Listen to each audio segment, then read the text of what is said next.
Hello everyone, you won't believe how this chicken turns from pale and plain to smoky, juicy and bursting with flavor, all because of one tiny trick. No grill, no tandoor, just a pan, some salt and a little patience. Stay with me, this brined chicken will melt in your mouth and maybe melt your winter blues too. Alright, time to wake up our flavors, let's start.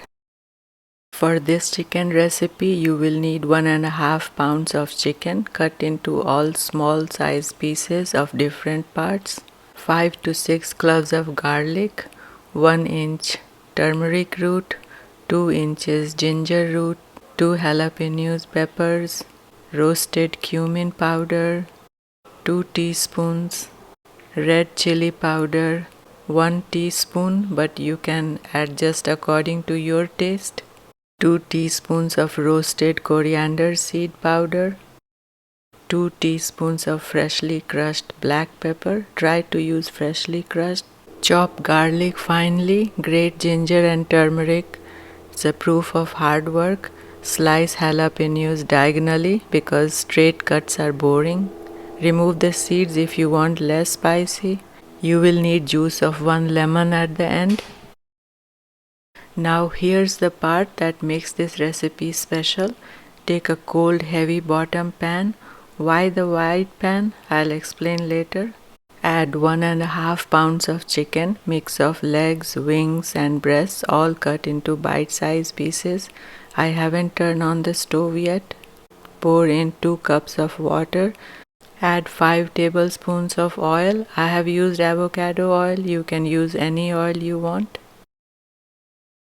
Add salt according to your taste and add all that fragrant garlic, ginger and turmeric we just prepped. Don't add the dry spices yet. Don't add jalapenos or lime juice yet. Stir everything properly. Don't turn on the heat yet. We are brining the chicken cold. This way the salt and the spices gently seep inside every fiber like a long spa soak before the workout.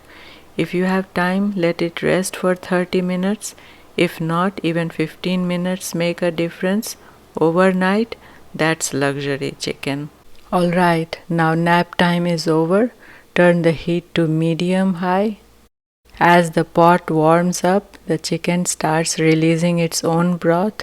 Once you see it's boiling away happily, lower the heat a bit. This shouldn't be a sprint, it should be a slow simmer. Give it a good stir and cover it again. Let it cook slowly. After 10 minutes of cooking, as you can see, chicken has steamed up a lot and has released lots of water.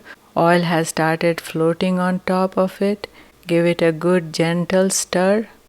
Turn the heat down to medium-low. Cover it and cook it slowly for 10 to 15 more minutes. After cooking for 10 more minutes, remove the lid and check the chicken pieces for doneness either with your fingers or fork or whatever suits you. The chicken is done now. Now we need to evaporate all the water, so spread the chicken pieces in a single layer. Don't crowd them. The chicken is cooked through now and most of the water has evaporated. At this stage we are not steaming it anymore, we are crisping it, so we will cook uncovered on medium-low heat. Remember in the beginning I talked about using a wide pan? This is because in this cooking recipe each chicken piece should come in contact with the pan. Each piece should kiss the pan just long enough to pick up that lovely char. As you can see, the oil has separated and that tells you that the chicken is almost cooked. After roasting for 5 minutes on low heat, almost all the water has evaporated and it's time to give this chicken a little personality. Add the jalapeno peppers and all the dry spices we prepared earlier. A teaspoon of chaat masala, which I forgot to mention earlier. Stir everything, coating every chicken piece with the spices we just added. Do you hear that sizzle? That tells you how chicken is getting charred in its own cooking oil. After adding all the spices and cooking for 2 more minutes, the chicken looks dry, glossy and temptingly reddish brown. Lower down the heat. Cover and cook it for 2 more minutes while all the flavors get inside the chicken pieces. After 2 minutes, remove the lid and squeeze in 1 whole lemon. That sizzling sound that follows, that's your applause. Stir the chicken pieces in lime juice, coating every piece with that acidity of lime. Turn off the heat, cover the pan and let it rest for 5 more minutes. The flavors will mingle, gossip and marry beautifully. After 5 minutes, uncover the pan, remove the lid and look at it. Toss in a handful of chopped cilantro if you have it. If not, skip the garnish guilt, it's okay. In fact, this chicken is so rustic and flavorful that you don't need any fancy garnish.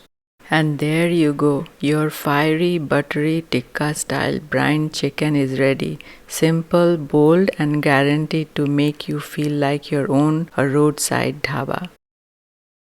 Serve it just as it is as an appetizer or with plain roti or chapati. Rice won't go well with this. Add some cut up onions, nothing fancy. The chicken is the rock star here. Everything else is backup vocals. And that's it. Until next time, stir with soul. And if this brined chicken recipe made your kitchen smell like adventure, don't forget to share that joy in the comments below. Thanks for watching.